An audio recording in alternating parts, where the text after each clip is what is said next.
Did you ever work out with him in practice? Yes. Yep.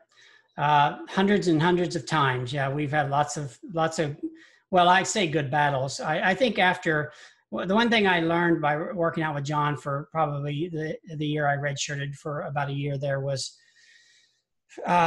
one, you just had to look for small successes, you know, like, okay, just maybe it was not only get taken down 10 times instead of 20. So that was good. And then you progress.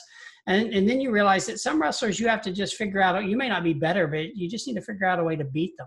And so I had never really thought of that. So I just figured out a way, how can I keep it close with John? And then how can I score takedown? And so, you know, that it was very instrumental for me as a young redshirt freshman at Oklahoma State to be able to go through that. I won't say it's fun. You know, we had our heated moments and our battles but overall it really pushed me a great deal. And no one really works out with John for multiple years in a row at that time. You had to go be trained with John for like 1 year cycles, and then you had to move away from it because there was diminishing returns after a while because he was so good. You had to branch out. It got frustrating. Is that why? This is fascinating. Yeah. No, I mean, you just, it got frustrating for both people. One, you know, like for me, it was you as a wrestler, you want to have some success.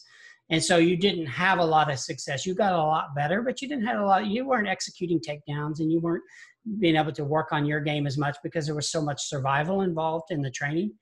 And then on John's side as well, you know, you got to where you did get better at knowing what he was going to do and being able to stop certain things and being able to just not necessarily wrestle a real style, just a style that you knew could hold your own.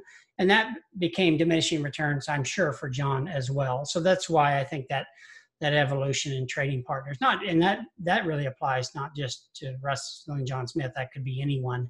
You need to evolve with your training partners because you do adapt things that become unrealistic in a typical match, and it's not a healthy road to kind of perpetually go down. At least I don't think so.